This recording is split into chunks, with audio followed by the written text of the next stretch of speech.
Gusto nyo bang makilala ang inyong business, kumita, sumikat at maging patok online or TV? Get more customers and grow your business. Advertise now. From the studios of Little News Philippines, Errol Dakame of Kamao Asset.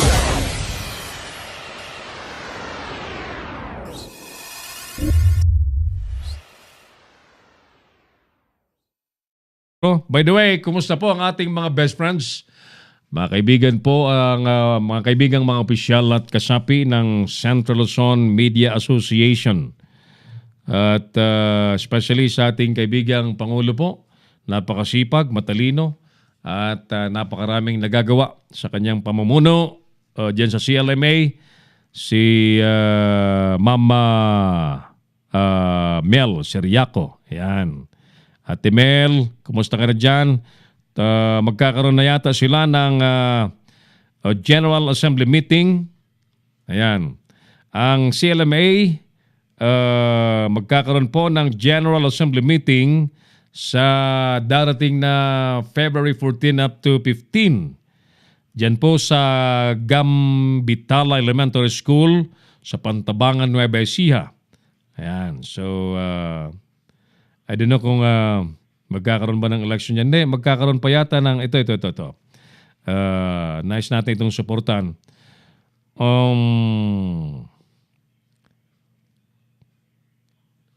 Ayan. Meron yatang bloodletting. Ayan, sige. Bukas, kausapin natin si Tita Mel Seriaco, ano?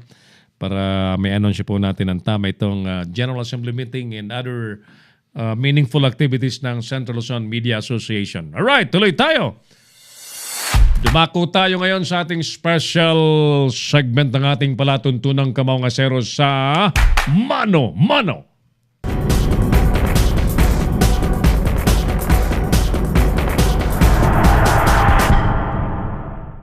Kaibigan, habang ang taong bayan po ay nagnanais na ang mga transaksyon sa gobyerno ay maging transparent, nagulat naman po tayo na dyan po sa Kongreso, ang grupo ho ni GMA ay pilit na nagpapasa po ng isang House Resolution na may number 4726 na mag-obliga po sa sino mang magnanais na makita po ang SALN ng mga kongresista na ito po ay idaan sa approval ng plenary.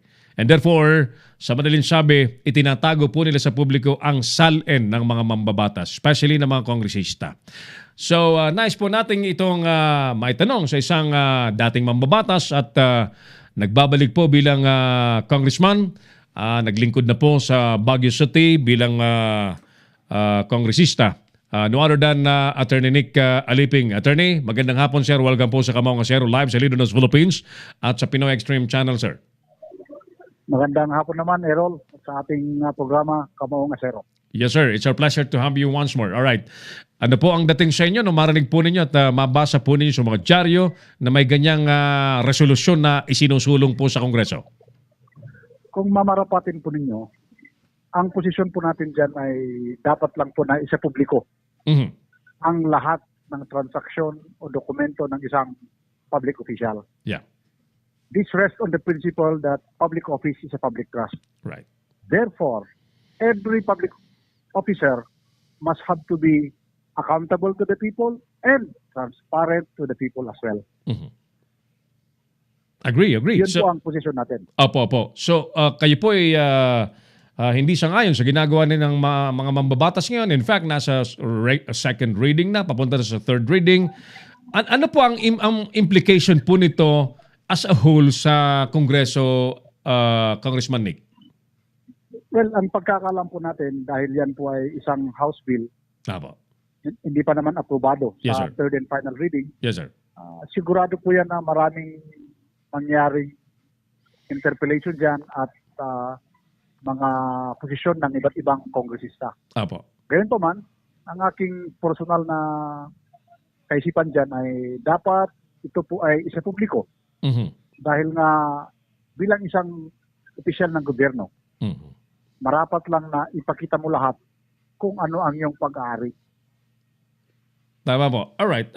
Payag naman daw sila pero sa mga susunod na araw na po ay kailangang aproban, dumaan daw sa approval ng plenary, Congressman. Well, sa akin, bato mapahirapan ang isang mamamayang Pilipino Yeah. na kung gustong makita yung salin mo, idadaan pa nila sa plenary o kaya magpapalam pa sa Kongreso. Aha. Sa akin, that is a form of restraint. Right. It has to be noted that in all matters of public concern, especially so if you're a public figure, it's just but proper that you be transparent, not only to your dealings, but likewise to your, what we call, in particular, yung SALN. Ito bang mga ganitong moves sa Congressman ay magbibigay daan para yung ibang marami pong itinatago ay talagang maitago po nila sa SALN? Yun ang dapat na tingnan natin. Kasi bakit ayaw nilang isa publiko? Right. Ibig sabihin dyan, meron silang tinatago. Kaya yung mga ganyang hakbang ng ating Kamara ng Representante, Apo. kailangan na yan ay tutulan at hindi dapat na ganun ang mangyari. Very well said. All right. Congressman, total nandiyan ka na. Makikibalita po kami. Kumusta po ang mga pag-iikot po ninyo sa Baguio City? Ay una po sa lahat, papasalamat tayo sa Panginoon at binibigyan pa rin tayo ng lakas sa ating pag-ikot sa ating mahal na syudad at sa tamang panahon, Kairol, tayo po yung mga kumpanya para ang mga taga Baguio, hihimukin ko na ako po bigyan muli ng isang pagkakataon para makapagsilbihan bilang kongresista ng ating mahal na lungsod. Wala pong imposible na hindi po mangyari yan ng Congressman Nick. Wala naman po kayong atraso sa mga taga Baguio. Apo. Gayon pa man, alam mo naman ang laro sa politika, paramihan ng boto yan, kaya kailangan hindi lang po double time, triple time pa para makalikom tayo ng maraming boto. Apo. Tama po yan. Alright. Well, hindi naman po iba sa ibang mga lugar na sa Baguio City may mga gumagamit din po ng pera. Ano po ang panawagan ninyo sa mga butante sa Baguio? Well, ako naman po, nasa butante po yan kung tatanggapin nila ang mga ibinibigay ng mga ilang politiko kapalit ng kanilang boto sa halalan. Apo. Kaya ako pinanawagan na ang pera sa bulsa. Ang boto para sa mga kandidatong gustong manilbihan ng tapat sa ating syudad. Apo. Especially yung mga walang bad record. Tama pa yun, Kairol. Kaya sa tamang panahon, ako po'y magsusumamo sa ating mga kababayan sa Baguio para tayo po'y bigyan muli ng pagkakataon. Alright. Okay. Very well said. Baka po, Congressman, may nice po kayong enonsyo na hindi ko po naitatanong. Nasa inyo po ang mga pagkakataon. We are being watched worldwide at telecasted po tayo sa Pinoy Extreme Channel. Go ahead, sir. Maraming salamat, Kairol, at sa ating mga kababayan. Ang buwan pong ito, ang selebrasyon ng ating manalungsod, yung Panagbanga Flower Festival. You are all welcome and ako nagpapasalamat muli sa inyong programa at sana bigyan tayo ng lakas at unawa ng ating Panginoon para sa darating na araw ang kanyang bendisyon ay ating matatamasa. Very well Maraming said. salamat. Thank you so much, Congressman Nick. Maraming salamat, sir, and God bless you, sir. Maraming salamat naman. Thank you, sir. Thank you, and have a nice day. Mga kaibigan, Attorney Nick Aliping, dating kongresista ng Baguio City, ang atin pong nakausap. Ayan, siya mismo ay hindi sang-ayon sa itinutulak po sa Kongreso na isang panukalang batas na practically itago po sa publiko ang SALN. Kayo po, tama ba na itago sa publiko ang SALN ng mga mambatas? Feel free to register your comment sa ating comment section ng programa natin. Sir Dan Sawaban, dyan sa Holo. Hindi, nasa anong bayan nga ito si Sir Dan? Basta nasa Sulu Province ito si Sir Dan Sawaban. para mapanood ni Sir Dan yung ating isan ko yung link sa kanya. Sir Dan Sawaban dyan po sa Holo, Sulu. Kumusta kayo dyan? Sabi niya rito, hello sir, anong balita sa mahal nating Pangulo? Ayan. Okay naman yung ating mahal na Pangulo. May nagsasabing, may mga naninira sa ating Pangulo na marapit na raw mamatay. Alam niyo po, habang sinisiraan niyo ang isang tao na malapit nang mamatay, lalong humahaba ang buhay niyan eh. Ganyan eh. Ganyan po ang tadhana, no? Habang pinakikialaman ng iba.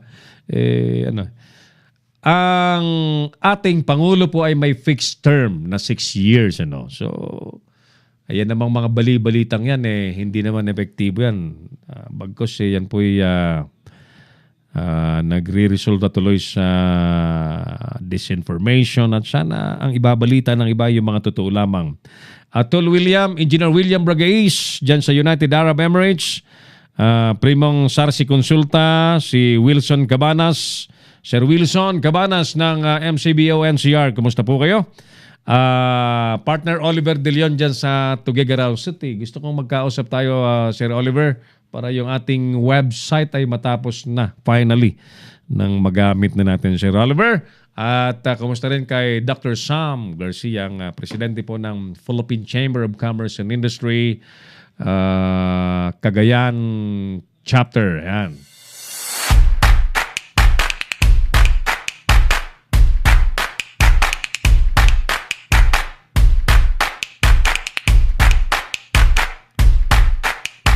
May mga nag-comment pa yata, saglit ha. Mabutong binibigyan natin ng daan ng mga komentaryo at sagot ng ating mga kababayan sapagkat that is the real essence of our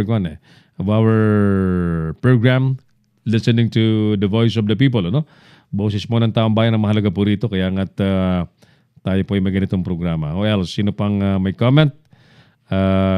I-register po ang inyong mga comment. Manoy Alan, Kabayang Alan Cargulyo dyan sa Legazpi City. At who else? Sino pa mga nanonood sa atin? Cecil Tango Cruz Denea. At who else? Sino pa mga nanonood sa atin? Marami pa saglita. Hindi ko lang kita yung iba. Ayan, sige. Thank you. Samantala mga kaibigan, puntahan muna natin yung detalye ng balitang sumuko na yung sinasabi pong suspect sa pambobomba dyan sa Holo Cathedral, mga kaibigan. Ito saglit ha. At nais kong ibigay ito sa inyo ngayong hapon.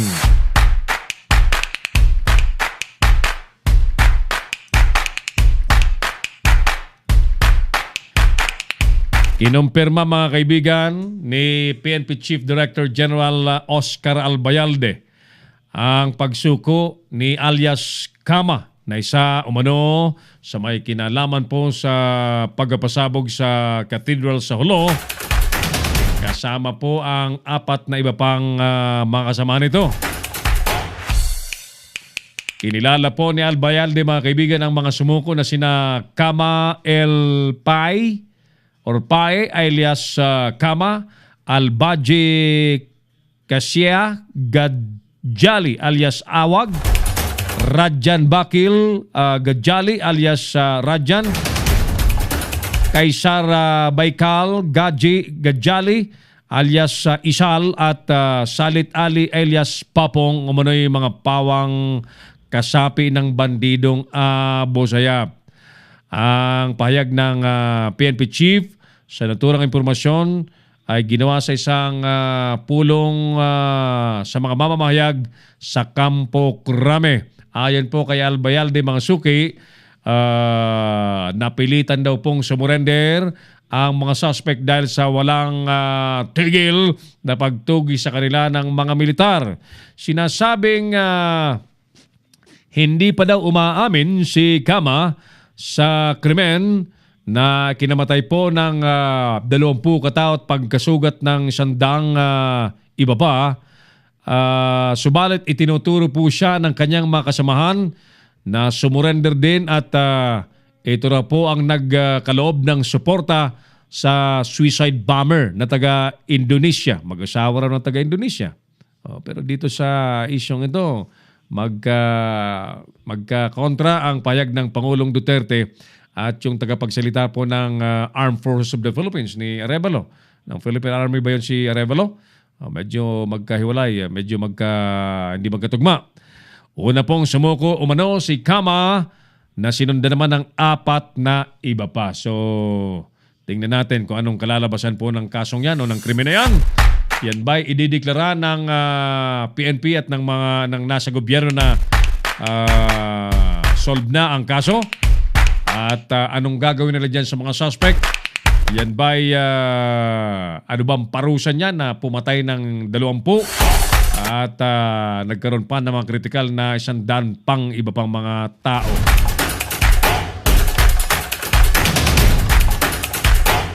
Ano po ang inyong masasabi sa ating tinatanong sa bayan? Sang-ayon ba kayo? Tama bang itago sa publiko ang salin ng mga mambabatas? Mike Francisco humahabol, magre-report. Mukhang bukas na si Mike. Hindi na makahabol, Mike. Dapat alas 12 ang ating deadline sa mga kasama po natin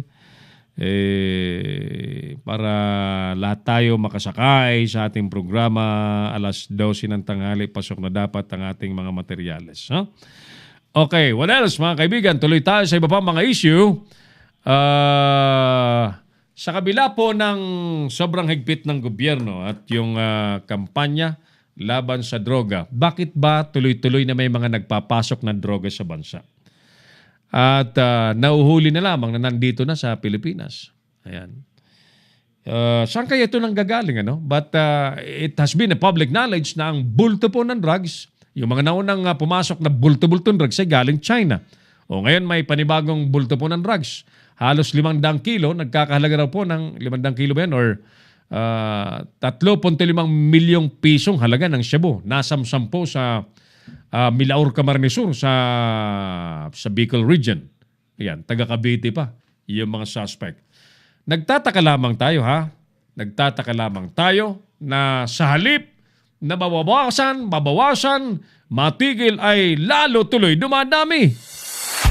Talagang nagtataka po ang inyong lingkod kung bakit ganun, Nagkainita naman mga suki, sina Chong at si Carranza. Si Carranza po ang regional director po ng PNP Calabarzon sa sinagawang Senate hearing sa pagkamatay po ni Richard Santillan.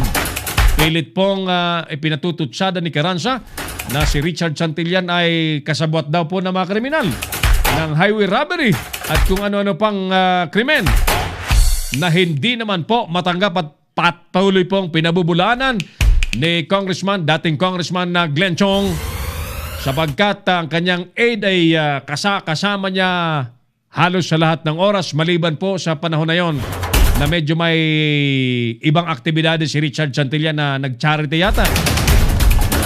Dinukot daw, sabi ni Glenn Chong, ni Attorney Glenn Chong, dinukot daw, tinorture at pinatay.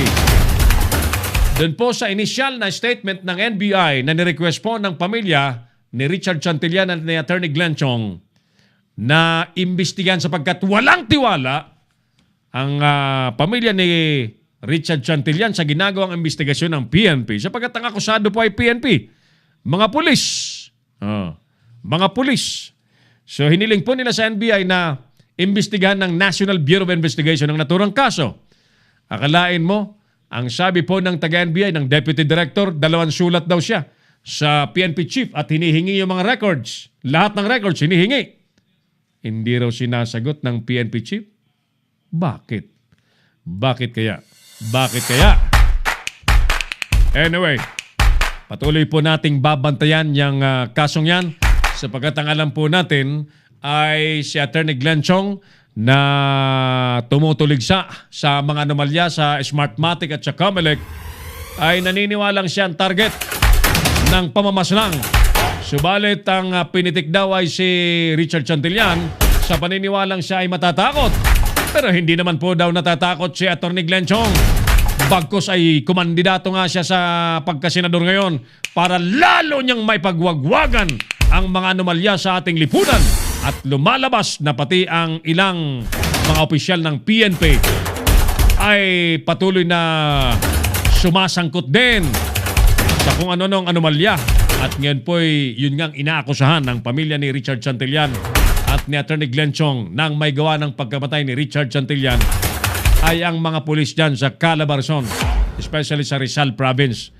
Antabayanan natin at babantayan natin ang isyong yan. Samantala mga kaibigan, atin na pong balikan ng mga isyong binantayan natin sa maghapon, sapagkat ang bilis po ng ating oras. Tayo po'y mauubusan na naman ng oras. Balikan na po natin ang mga pangunahing isyong binantayan po natin. Suspect sa cathedral bombing sa Olo, isang bomb expert alias Cam at 4 na iba pa sumuko na po sa PNP. 35 milyong pisong halaga ng shabu nasamsam. 2 drug suspects na galing pang Cavite, arestado po sa Bicol Region. Ilang kandidato naman voluntaryong nagsuko sa PNP ng kanilang mga armas. Senate hearing sa pagkamatay ni Santillan, naging mainit karan sa Chong nagkasagutan. Pulis na ng blackmail po na ipakakalat daw ang malalaswang litrato ng isang minor de edad. Tarantado ito kung di daw susunod sa gusto niya. Binablackmail yung minor de edad na babae ng isang pulis, 31 years old na pulis, na parang una niya nang nalapastangan, pinagbibidyohan. Ngayong ayaw nang sumunod sa kanya ng minor de edad, binablackmail yung minor de edad na kapag hindi sumunod sa kanya at nakapagtalik ulit, ipakakalat daw yung video. Buti nga, huli ng kapwa pulis sa motel. Yung gagong pulis na nagmamaniobra po sa isip ng minor de edad, naghihintay na po sa motel sa paniniwalang yung minor de edad ay pupunta ulit siya at malalapastangan niya ulit. Ilan pang pulis ang ganito? General Albayalde, sir. Ako, sir, hinihintay ko rin yung pinagwawagwagan ng Pangulong Duterte na 6,000 pulis in uniform, in active service, na sangkot po sa drugs. Hinihintay ko po at naming lahat kung ano na po ang naging action po ninyo sa gitna ng centerpiece program na anti-drug war ng Pangulong Duterte, sir. Sumabog naman na water tanker ng soft drink company. Nag-iwan po ng isang kritikal. Mayor sa Benguet, nababahala. Medical marijuana bill, posibleng pagsamantalahan po ng mga nagtatanim ng marijuana. Umapila naman po kay Pangulong Duterte si Governor Di Mapuro hinggil po sa February 6 BOL plebiscite at landmark visit ni Pope Francis sa United Arab Emirates. Sinalubong po ng libu-libong OFW. Ngayon mga kaibigan, sa ating tanong sa bayan, kung tayo naman po ang sasagot, tama bang itago sa publiko ang salin ng mga kongresista? Obvious na obvious mga kapatid. Si Errol Dacami po ang sagot dyan ay hindi po tama yan. Kami pong mga nasa media, nasa pamamahayag, matagal na po naming ipinaglalaban, itinutulak, ipinagpipilitan na ipasa po ang Freedom of Information Bill. Nananatiling bill sapagkat dyan sa Kamara ayaw po nilang ipasa. On the other hand, sa Senado yan po ay nakapasa na. Kaya po't naniniwala ako na mas marami po ang matitinong mambabata sa Senado kaysa po sa Kongreso. Ngayon, sa halip po na ipasa ng Kongreso ang Freedom of Information Bill, ay nagpapasa po sila ng isang batas na lalong pagtatakpan ang kanilang mga record, especially ng kanilang kayamanan. Mga kaibigan, wala po tayong kontra sa sino man pong yumayaman. Ang kokontrahin po natin definitely ay ang illegal na pagyaman, ang pagyamang galing po sa pangrakot, ang pagkamal po ng salapi na galing po sa buwis ng taong bayan, at pagpapayaman po ng sino man na nasa pwesto. Nung sila po ay kumakandidato, ang kanilang pangako ay maglilingkod. Pero karamihan po, iba ang nangyayari. Karamihan ay umaabuso sa kapangyarihan at nagpapayaman po ng kanilang sarili. Ang SALN po ay isang dokumento na sana ay dyan po natin makikita kung gaano katapat at kung gaano kamandarambong ang isang nauupo sa pwesto. Ngayon, mga kaibigan, nasa second reading dyan po sa House of Representatives sa Kongreso. Ang panukalang idan daw po sa aprobasyon or approval ng plenary ang sino man pong mag-request ng salin. Sa madaling sabi mga kaibigan, pahihirapan nila ang taong bayan para makakuha ng salin. Ang impact po niyan, pinagtatakpan, itatago po nila ang kanilang salin. Hindi tayo papayag sa ganyang move na naman ng grupo dyan ni GMA sa Kongreso. It's not personal, it's issue-based. Yung mga aksyon, I have nothing against personal with GMA. Ang kinokontra po natin yung kanilang mga aksyon na labag sa interes ng publiko. Ulit-ulitin ko, kung ganito't ganito po ang mangyayari sa ating bayan at mananaig po ang mga ganyang aksyon na niyuyurakan po ang kapakanan at interes ng publiko, ulitin ko, tulad po ng ipinananawagan ng ating founder, chairman, president po ng Hukbong Federal ng Kilusang Pagbabago, mabuti na magkaroon na lamang po ng revolutionary government. Revolutionary government is better than having such people who promise to serve us in yet sila po ay nagpapayaman at nandadambong po ng buwis ng taong bayan. Mga kaibigan, sa ngalan po ng buong pwersa ng Leader ng Philippines at ng Pinoy Extreme Channel, ang ating palatuntunan po sa hapong ito ay pinalipad ni Clarence Andaya habang nakaremote pa rin ang ating Operations Head Engineer Oliver Licop. Ang ating Creative Director Mark Anthony Reynoso ay nasa Singapore pa rin. Yung ating Creative Producer Carlo Reyes ay nakabantay din po sa atin. At siyempre salamat sa ating mga Leaders Patrol. Salamat po sa inyong lahat. Ako pa rin po ang inyong kamaong asero, si Errol Nakame. Maraming salamat. God bless Pilipinas. Inyong napanood ang mga batas na banat ni Errol Nakame sa Kamaong Asero. Abangang muli dito sa Little News Philippines.